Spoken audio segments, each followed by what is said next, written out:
Hi friends, అందరూ ఎలా ఉన్నారు? అందరూ బాగుండాలి. ఈరోజు నేను ఒక మంచి టాపిక్తో మీ ముందుకు వచ్చాను. అదేంటంటే సన్ స్ట్రోక్, వడదెబ్బ.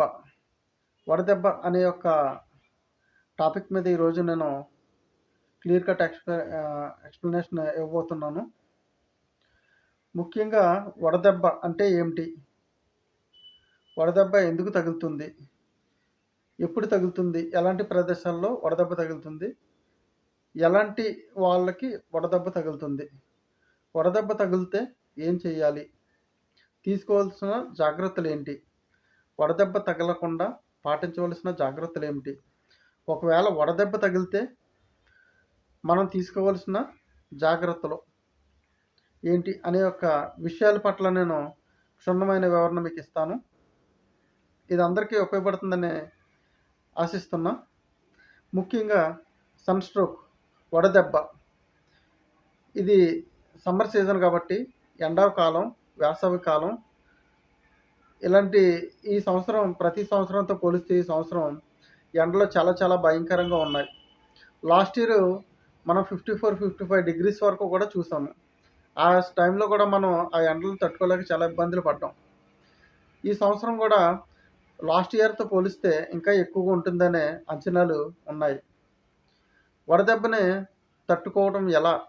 ఒకవేళ వడదెబ్బ తగిలితే ఎటువంటి జాగ్రత్తలు తీసుకోవాలి? తగలకుండా ఎలా ఉండాలనేది నేను కొన్ని విషయాలు మీకు చెప్తాను.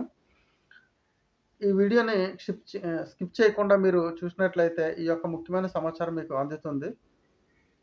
ముఖ్యంగా వడదెబ్బ ఎందుకు తగులుతుంది అంటే, ఎక్కువగా మండు టెండల్లో తిరగడం వల్ల, అలుపు లేకుండా పని ఒత్తిడిలో పడిపోవడం,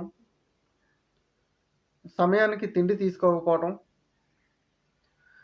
బాడీకి సరిపడగా నీళ్లు తీసుకోకపోవడం,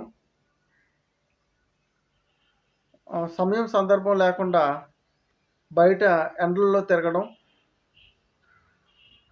దూరపు ప్రయాణాలు బైకుల మీద చేయడం, ఇటువంటి కారణాల చేత వడదెబ్బ అనేది తగులుతుంది. ఈ సన్ స్ట్రోక్, ఈ వడదెబ్బ వల్ల రోజుకి ఎంతోమంది చనిపోతూనే ఉన్నారు. లాస్ట్ ఇయర్ ఇంచుమించుగా 1600 పైనే రోజుకి చనిపోతూ ఉన్నారు వడదెబ్బ కారణంగా. వడదెబ్బ నుంచి తప్పించుకోవటం చాలా ఈజీ మెథడ్ ఉంది. కానీ వడదెబ్బ తగలకుండానే తీసుకోవాల్సిన జాగ్రత్తలు కూడా చాలా ఉన్నాయి. ముఖ్యంగా వడదెబ్బ తగలకుండా ఉండాలంటే మనం తీసుకోవాల్సిన జాగ్రత్తలు, వేసవి కాలంలో అధిక ఉష్ణోగ్రత, ఎక్కువ ఎండలో ఉన్న సమయంలో బయట ఎండలో తిరగకుండా ఉండడం మంచిది. రెండోది, గంటకు మంచినీళ్ళు తాగుతూనే ఉండాలి. బాడీకి సరిపడగా నీటిని మనం అందించగలిగితే వడదెబ్బ నుంచి మనం తప్పించుకోవచ్చు. ఇంకొకటి ఏంటంటే, రోడ్ల సైడు మనం దాహంగా ఉందని, చెమటలు పట్టేస్తున్నాయని రోడ్ల సైడ్ అమ్మేటువంటి రంగు పానీయాలు ఏవైతే ఉన్నాయో అటువంటివి తాగకుండా ఉండడం చాలా ఉత్తమం. వాటి వల్ల కలిగే నష్టం ఏంటంటే, రంగు పానీయాల్లో కలిపేటటువంటి ఆ కలర్స్ ఏవైతే ఉన్నాయో మన లోన ఈసోఫాగస్ అంటే పేగుకి లోపల వైపు ఒక పొరలాగా ఏర్పడిపోయి భవిష్యత్తులో రాను అవి క్యాన్సర్లు వచ్చే అవకాశాలు ఎంతైనా ఉన్నాయి. అందుకనే రంగుల పానీయాలు తాగకుండా ఉండడం మంచిది. ఇంకొకటి, బయట అమ్మేటువంటి ఫ్రైడ్ ఫుడ్స్ అంటే ఫ్రైడ్ రైస్లు కానీ, నాన్ వెజ్లు కానీ, బిర్యానీలు కానీ, ఇటువంటి ఫుడ్లు తినకుండా ఎంత దూరం పెడితే అంత మంచిది. అదేవిధంగా ఈ యొక్క వేసవి కాలంలో మనం తిండి కూడా మితంగానే తినాలి. అంటే తక్కువగా తినాలి. టేస్ట్ బాగుంది కదా, చాలా కుమ్మేయచ్చు, ఈరోజు ఎరగేసేయచ్చు అన్న ఆలోచనతో నడి వయస్కులు అంటే యంగ్స్టర్స్ ఇలాంటి వాళ్ళు కూడా, అంటే పీకల దాకా తిన్నాం రా బాబా అంటారు చూసా, అలా కానీ తిన్నారంటే మీకు ఉక్కిరి బిక్కిరైపోయి ఊపిరాడక బయట ప్రయాణం చేశారంటే మీ ప్రాణాలు కోల్పోయే ప్రమాదం ఎంతైనా కూడా ఉంది. ఈ యొక్క ఎండ తీవ్రత తట్టుకోలేక బాడీ అంతా కూడా ఉక్కిరిబిక్కిరైపోయి సతమతం అయిపోతూ ఉంటది. ఎప్పుడైతే నువ్వు తీసుకునే తిండి మితంగా తక్కువగా తిన్నావో, నీకు లోనంతా కూడా స్టమక్ ఫ్రీగా ఉంటుంది. తాగిన వాటర్ అంతా కూడా స్టమక్‌లో ఉండి బాడీకి అందుతుందన్నమాట. మొత్తం ఎక్కడెక్కడికి కావాలనేది. అప్పుడు బాడీలో వాటర్ ఎక్కువ ఉండడం వల్ల నీకు వడదెబ్బ నుంచి తప్పించుకోవడానికి అవకాశం ఉంటుంది.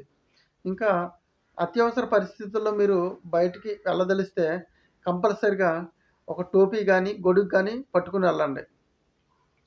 ఈ యొక్క విషయాలు కంపల్సరీగా మీరు పాటిస్తే వడదెబ్బ నుంచి తప్పించుకోవచ్చు. ఒకవేళ వడదెబ్బ తగిలింది అంటే ఏం చేయాలంటే, వడదెబ్బ తగిలినప్పుడు మనిషిని ఎప్పుడు కూడా ఒక చల్లని ప్రదేశానికి తీసుకెళ్ళాలి. ఫర్ సపోజ్ మనం పని ఒత్తిడి వల్ల మనకి పని కంపల్సరీగా వెళ్ళాలి అన్నప్పుడు బయటే ఎక్కువ ఉంటాం.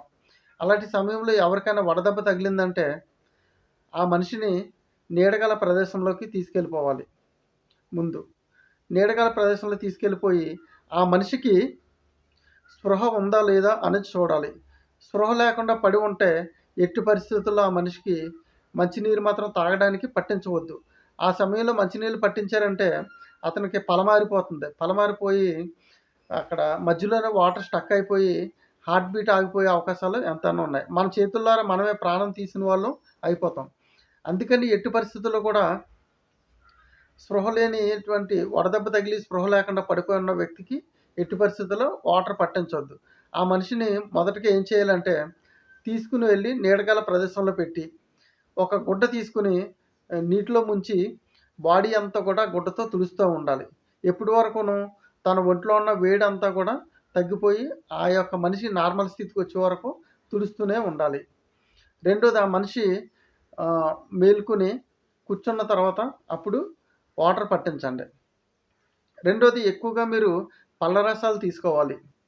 పళ్ళ రసాలంటే ద్రాక్ష, పైనాపిల్, ఇంకా సపోటా, బనానా, ఆరెంజ్, మ్యాంగో సంథింగ్ ఏదైనా సరే పళ్ళకి సంబంధించిన రసాలు మాత్రమే మీరు తీసుకుంటే చాలా చాలా మంచిది.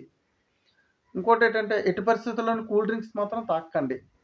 కూల్ డ్రింక్స్ వల్ల మీకు చాలా చాలా ప్రమాదం దాగి ఉంది. ప్రధానంగా లివర్ పాడైపోతుంది. రెండోది కిడ్నీలు పాడైపోతూ ఉంటాయి. అతి తొందరగా కిడ్నీలు పాడైపోతాయి కూల్ డ్రింక్స్ తాగడం వల్ల. వాటిల్లో పెస్టిసైడ్స్ అంటే ఎరువుల్లో వాడేటువంటి విషతుల్యమైన రసాయనాలు కూడా అందులో మిక్స్ చేయడం జరిగింది. ఇది చాలా చాలా వార్తల్లో కూడా వచ్చింది. అందుకే వీలైనంతగా కూల్ డ్రింక్స్ మానేసి మీరు మజ్జిగ కానీ, లేదా నిమ్మరసం కానీ, లేదంటే పళ్ళ రసాలు ఏవైనా సరే తాగొచ్చు. ఇంకొకటి ఈ వడదెబ్బ తగిలిన మనిషికి మొదటగా నిమ్మరసం పట్టించాలి. అంటే సాల్ట్ కలిగించింది. అదే ఎందుకు పట్టించాలి అంటే ఎండలో వెళ్ళినప్పుడు బాడీలో ఉన్న సాల్ట్ అంతా కూడా చెమట రూపంలో బయటికెళ్ళిపోతుంది. ఆ విధంగా వెళ్ళిపోవటం వల్ల బీపీ డౌన్ అయిపోతుంది. బీపీ డౌన్ అయిపోయి మనిషి కానీ పడిపోయాడంటే స్పృహ కోల్పోయి పల్స్ డౌన్ అయిపోతుంది. మనిషి చనిపోయే ప్రమాదం ఎంతైనా ఉంది. అందుకనే మనిషి ఎప్పుడైనా సరే వడదెబ్బ తగిలిన వ్యక్తి లేదా బయట ప్రయాణాలు చేసే వ్యక్తులు ఎక్కువగా నిమ్మ సోడా లేదా బటర్ మిల్క్ సాల్ట్ ఎక్కువ వేసుకొని తాగుతూ ఉండండి. అప్పుడు బాడీ డీహైడ్రేషన్ అవ్వకుండా బాడీకి సరిపడగా సాల్ట్ ఉంటుంది. అదేవిధంగా సోడియం క్లోరైడ్ అనేది బాడీకి అందుతుంది. అదేవిధంగా వాటర్ కంటెంట్ కూడా ఎక్కువ ఉండడం వల్ల మనిషికి ప్రమాదం అనేది సంభవించదు. అంటే ప్రాణం పోయేటువంటి పరిస్థితులు అనేవి ఎదురవ్వవు. ఫుడ్ కూడా మితంగా తినాలి. నాన్ వెజ్ ఎక్కువ తినకూడదు. ఇటువంటి జాగ్రత్తలు తీసుకోవాలి. ఒకవేళ ఎవరన్నా ఆరు బయట అంటే ఇంటికి బయట పడుకునే వాళ్ళు ఉంటే వాళ్ళు దోమతెరలో కట్టుకుని దోమలవి కుట్టకుండా కూడా చూసుకోవాలన్నమాట. ఇంకొకటి ఏంటంటే మనిషి ఎప్పుడైతే వడదెబ్బ తగిలి పడిపోతున్నాడో అలాంటి మనిషిని నీడగల ప్రదేశంలోకి తీసుకెళ్ళాలి. తడిగుడ్డతో తుడుస్తూ ఉండాలి. ముఖ్యంగా గ్రోయిన్ ఏరియాస్ గజ్జల్లోను మరియు ఆర్మ్‌పిట్స్ చంకల్లోను, మెడ ప్రదేశంలో కూడా హీట్ ఎక్కువ ప్రొడ్యూస్ అవుతూ ఉంటది కాబట్టి అక్కడ గాలి తగలదు. ఉక్కిరిబిక్కిరైపోతూ ఉంటది ప్రదేశం అంతా కూడా. అలాంటి ప్రదేశాల్లో తడిగుడ్డ పెట్టి అలా ఉంచేయటం వల్ల మనిషిలో ఉన్నటువంటి వేడి త్వరగా కూడా బయటకొచ్చే అవకాశం ఉంటుంది. అందుకని ప్రతి ఒక్కరు కూడా వడదెబ్బ తగలకుండా చాలా జాగ్రత్తలు పాటించాలి. ఈ మనిషికి ఎంతో ప్రమాదాలు అవసరం లేదు. ఈ యొక్క సన్ స్ట్రోకు వడదెబ్బ తగిలిందంటే ప్రాణం క్షణాల్లోనే కళ్ళ ముందు పోయే ప్రమాదం ఎంతైనా ఉంది. అందుకని ప్రతి ఒక్కరు కూడా వడదెబ్బ తగలకుండా ఎక్కువ వాటరు అంటే ఇంచుమించుగా రోజుకి ఒక 4 లీటర్స్ తగ్గకూడదు. 5 లీటర్స్ వరకు తాగితే మంచిది. ఇంకా హెల్తీ పర్సన్స్ ఉంటే 6 అలా వాటర్ తాగడం వల్ల కూడా చాలా చాలా మంచిది. మ్యాక్సిమం డైలీ 5 లీటర్స్ వాటర్ తాగుతూ మినిమమ్ వాకింగ్, ఎక్సర్సైజులు చేసే వాళ్ళకి బీపీ, షుగర్స్ కంట్రోల్‌లో ఉంటాయి. 90% హెల్త్ ఇష్యూస్ అనేవి రాకుండా ఉంటాయి.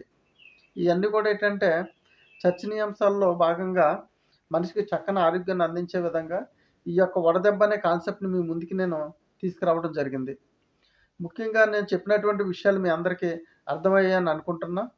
ప్రతి ఒక్కరు కూడా ఈ వడదెబ్బ నుంచి తప్పించుకునే విధంగా చక్కగా మరీ ముఖ్యంగా మీరు బయటికెళ్ళినప్పుడు తెల్లని వస్త్రాలు ధరించండి. లేదా లేత నీలివర్ణం అంటే తక్కువ రంగు గలటువంటి దుస్తులు ధరించండి. ఎట్టి పరిస్థితుల్లో బ్లాక్ కలర్ మాత్రం ఏసుకోవద్దు. బ్లాక్ ఏంటంటే సూర్యరశ్మి కిరణాలని ఆకర్షించే యొక్క గుణం ఎక్కువగా ఉంటుంది. దానివల్ల ఏంటంటే ఆ కిరణాలు ఎక్కువగా బాడీని షర్ట్‌ని తాగడం వల్ల ఆ షర్ట్ నుంచి బాడీకి అట్రాక్ట్ అయ్యి బాడీని డీహైడ్రేట్ చేసేస్తుంది. దానివల్ల మీరు ఎంత వాటర్ తాగుతున్నా సరే మీ బాడీ అంతా హీట్ వచ్చేసి వడదెబ్బ తగిలే అవకాశం చాలా ఎక్కువగా ఉంటుంది. అందుకని ప్రతి ఒక్కళ్ళు కూడా గంటకి కూడా వాటర్ తాగండి. మినిమమ్ 5 లీటర్స్ వరకు వాటర్ తాగితే చాలా మంచిది. పళ్ళ రసాలు మాత్రమే తాగండి. రంగు పానీయాలు గానీ, కూల్ డ్రింక్స్ కానీ అవాయిడ్ చేస్తే మీ హెల్త్‌కే చాలా చాలా మంచిది. చల్లగా ఉంది కదా, తియ్యగా ఉంది కదా అని ఈరోజు మీరు తాగారంటే భవిష్యత్తులో మీ కిడ్నీలు పనిచేయకుండా పోతాయి. లక్షలు ఖర్చు పెట్టినా బాగు చేసుకోలేనటువంటి పరిస్థితి కేవలం మీరు తాగేటువంటి రూ. 10, 20 పెట్టి డ్రింకులు నాశనం చేసేస్తాయి. అందుకనే జాగ్రత్త వహించండి. ఆరోగ్యం పట్ల దృష్టి పెట్టుకోండి. వడదెబ్బ ఎంత ప్రమాదం అనేది అది కళ్ళతో చూసినోళ్ళకి లేదా అనుభవించినోళ్ళకే తెలుస్తుంది. చాలా వరకు మీరు ఏదన్నా పనికెళ్ళినప్పుడు కూడా వాటర్ తీసుకెళ్ళండి. ఎక్కడైనా మీకు కొంచెం కళ్ళు తిరుగుతున్నట్టు అనిపిస్తున్నా, లేదంటే చెమటలు ఎక్కువ పడుతున్నా, అన్‌ఈజీగా ఉన్నా సరే నీడగల ప్రదేశంలో కూర్చుండి మీరు వాటర్ తాగండి. వీలైతే మీరు నిమ్మరసం గానీ, లేదంటే కొంచెం సాల్ట్ కలిపిన వాటర్ గానీ తాగడం చాలా ఉత్తమం. మీ ప్రాణాలను మీరే రక్షించుకున్న వాళ్ళవుతారు. అదేవిధంగా ఈ యొక్క విషయాన్ని మీరు తెలుసుకున్నట్లయితే మీ చుట్టుపక్కల ఎవరైనా వడదెబ్బతో ఇబ్బంది పడుతున్న వాళ్ళైతే వాళ్ళకి కూడా మీరు అది వాళ్ళని హెల్ప్ చేసి వాళ్ళకి ప్రాణత్యాగం చేసిన వాళ్ళు కూడా అవుతారు. అందుకని ప్రతి ఒక్కరు కూడా ఈ వడదెబ్బకి గురి కాకుండా ఈ సమ్మర్ సీజన్ అంతా కూడా చక్కని ఆరోగ్యాన్ని కాపాడుకుంటూ, మంచినీళ్ళు ఎక్కువ తాగుతూ, పానీయాలు అంటే పళ్ళ రసాలు ఎక్కువ తాగుతూ, బాడీనంతా కూల్‌గా ఉంచుకుంటూ, ఎండ ప్రదేశాల్లో తిరగకుండా ఆయురారోగ్యాలతో సంతోషంగా ఉంటారని ఆశిస్తూ, ఈ యొక్క చిన్న మెసేజ్ మీ అందరికీ అర్థమయ్యిందని, ఇంకా అర్థం చేసుకొని 10 మందికి చెప్తూ, 10 మందికి హెల్ప్ చేస్తూ, అందరిని రక్షిస్తూ కాపాడతారని ఆశిస్తున్నా. ఈ యొక్క చిన్న మెసేజ్ మీకు నచ్చుంటే నా యొక్క జీవిత పరమార్థం అనే యొక్క యూట్యూబ్ ఛానల్‌ని లైక్ చేయండి, కామెంట్ చేయండి, షేర్ చేయండి. సబ్స్క్రైబ్ కూడా చేసుకోండి. Thank you so much friends.